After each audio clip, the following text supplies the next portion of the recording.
If you've been following the podcast for a while, you'll know that a little while back, I announced I was talking to investors about my startup AI Box. We ended up getting such a huge influx of people talking to us that we kind of changed our strategy regarding fundraising, and we have a really exciting announcement coming soon. But if you were an investor that had previously reached out to me and jumped on a call, make sure to reach out again. I have some really exciting news to give to you, or if you're an investor today looking to invest in an absolutely groundbreaking AI startup, I'm going to leave my email, jaden@aibox.ai, in the description, and I'll give you the inside scoop. We have some massive breaking news out of OpenAI. They have just launched DALL-E 3. So there I was at my desk. I'd completed all my podcasts I was planning on recording for you people today, and I saw this pop up, and it was posted an hour ago by OpenAI on LinkedIn. It says, quote, "Our new text-to-image model DALL-E 3 can translate nuanced requests into extremely detailed and accurate images, coming soon to ChatGPT Plus and Enterprise, which can help you craft amazing prompts to bring you your ideas to life." It's got a bunch of amazing pictures. And I had to throw away all my plans that I had for the next hour and record this podcast for you because this is absolutely insane. I love you. That's why I'm doing this in a timely manner. I'm not going to make you wait till tomorrow or the next day to find out about this. This is crazy. This is the biggest thing, I think, since GPT-4 launched out of OpenAI, in my opinion. So we're going to dive into everything happening in DALL-E 3, what all of the updates are, if this is a competitor to Midjourney. Spoiler alert, I do think it is. And, for a long time, I've been saying that DALL-E 2 is a piece of garbage that is not very good. And so I kind of stand by that. And I think that they knew that. That's why they've created this thing. And it's not that it's a piece of garbage. I mean, I'm being spoiled, right? It would have been insane a year or two ago. But compared to other things in the market, it just wasn't up to par. So today on the podcast, let's dive in without further ado into the launch of DALL-E 3.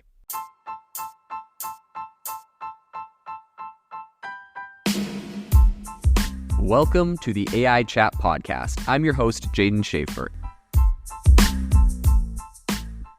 Have you ever wanted to start your own podcast? I record and publish podcasts on a platform called Spotify for Podcasters, and I absolutely love it. Essentially, you can upload from your phone or computer, and it distributes to every platform that plays podcasts. They support video podcasts, and you can make money on the platform with ads or even podcast subscriptions, something that has made my life so much easier as a podcaster. So if you're interested, I highly recommend you give it a try. You can download the Spotify for Podcast app, or go to spotify.com/podcasters to get started on your podcast today.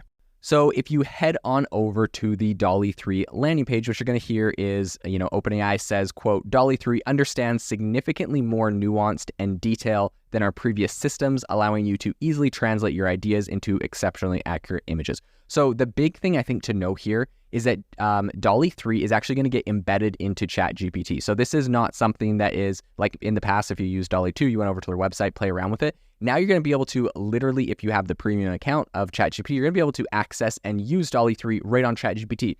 Now, this is not launched right now. They said that this is going to be coming to enterprise customers and ChatGPT Plus customers in October.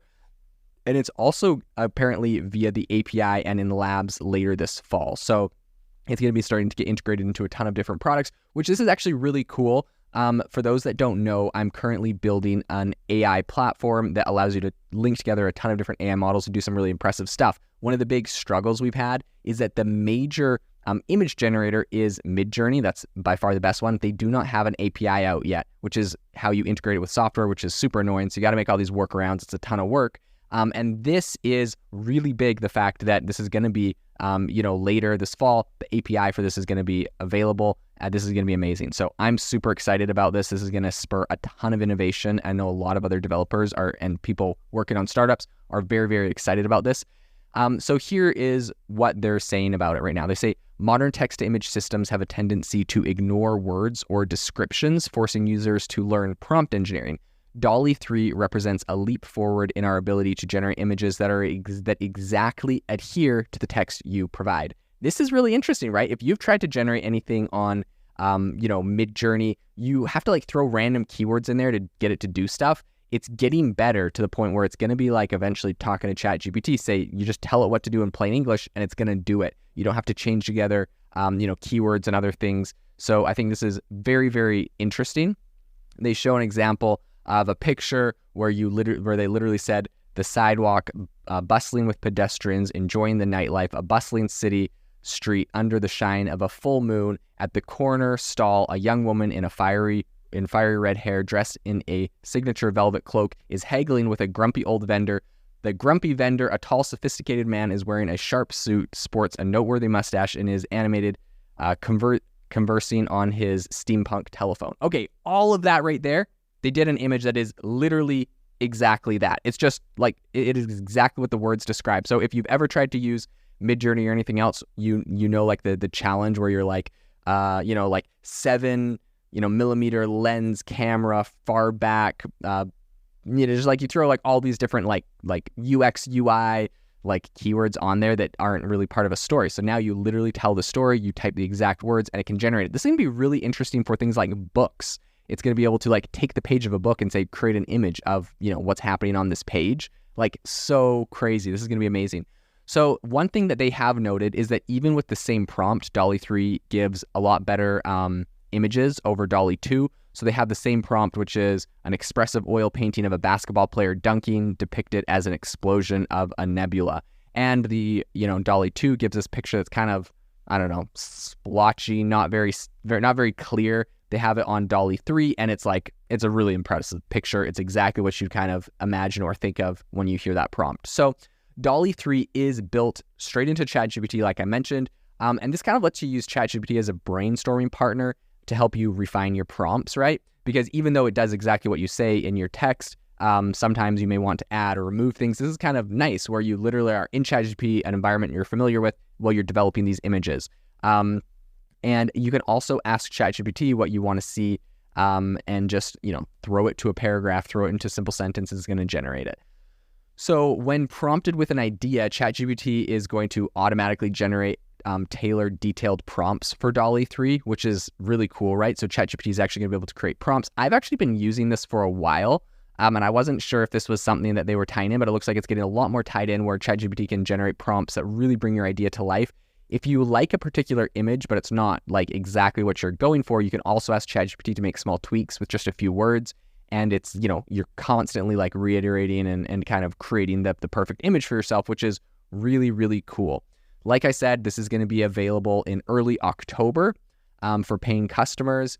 And I think what's really interesting, they said, quote, "As with DALL-E 2, the images you create with DALL-E 3 are yours to use, and you do not need our permission to reprint, sell, or merchandise them." So this is really interesting. They're essentially saying you have the copyright to these images that you're generating, which is very, and literally like commercial rights are selling. They're telling you can resell them. Now, I don't know if that means that they have, done some unique things with their image data set where they're essentially using images they have the rights to. I'm not sure like where the line is on that. But it says that they've taken steps to limit DALL-E 3's ability to generate, of course, violent, adult, or hateful content. That makes sense.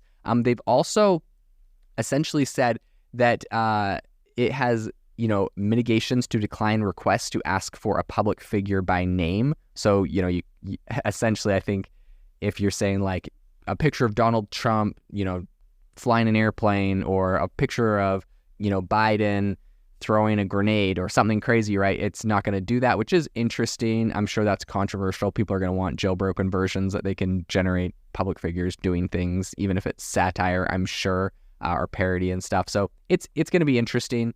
I think Midjourney was in a bit of controversy earlier this year when they essentially, if you tried to ask for a picture of Xi Jinping, the president of China, it wouldn't allow you to do it, but you could do other people. And I think that's from like some Chinese pressure, other things. So, there's interesting things, but it looks like they're doing the same thing here. And at least OpenAI seems to have a blanket policy where it's no public figures, versus just, a couple random Xi Jinpings that are complaining. So in any case, they said that they improved safety performance in risk areas like generation of public figures and harmful biases related to people in partnership with, they have a big red teaming thing, a bunch of domain experts that have kind of helped do this. They said they've done this to help inform our risk assessments and mitigation efforts in areas like propaganda and misinformation. Interesting. I'm sure there's a lot of people who thought different opinions on that. But in any case, it says, we're also researching the best ways to help people identify when an image was created with AI. We're experimenting with a provenance classifier, a new internal tool that can help us identify whether or not an image was generated by DALL-E 3, and we hope to use this tool to better understand the ways generated images might be used So they'll share more on that soon. Very interesting. They're coming up with a way to actually detect which images are generated by AI. This is something that Google has been working on as well. So they're not the first people on this, but maybe some people to crack it on a high level.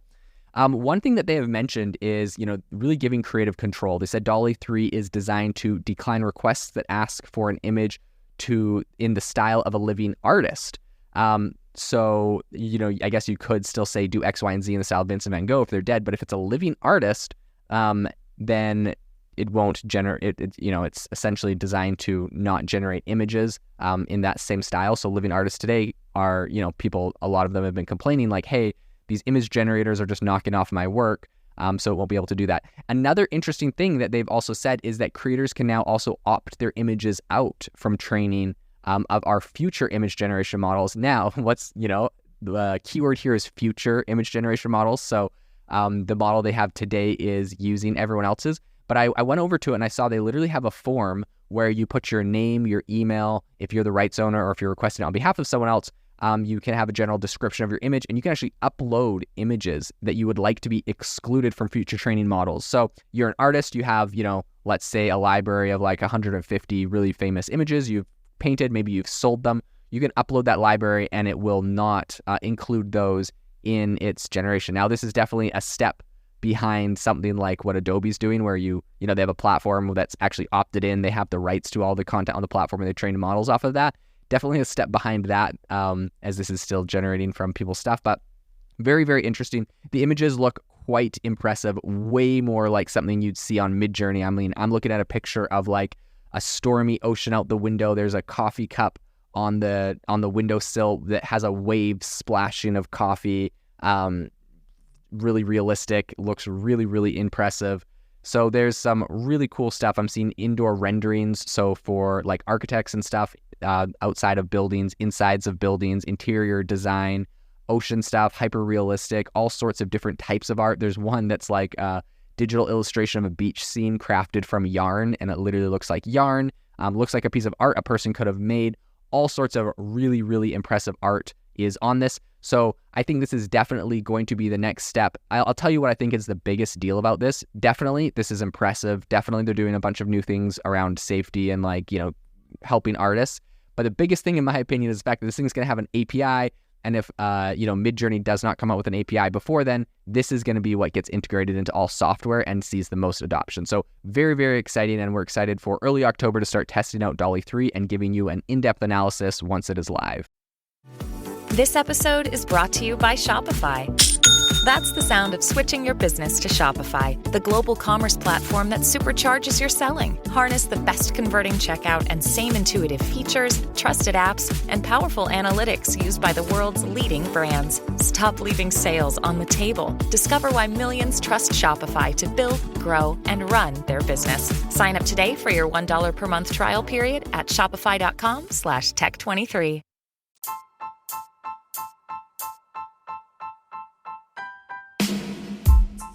Thank you for listening to the AI Chat Podcast. If you enjoyed the podcast, I'd appreciate it if you rate me wherever you listen to podcasts. And if you're looking for an innovative group of AI enthusiasts, make sure you check out our Discord channel and also our Facebook community. It's obviously a lot more interactive than a podcast, where we can actually share software tools, prompts that we're using in everyday AI. I'll leave a link for those in the description below.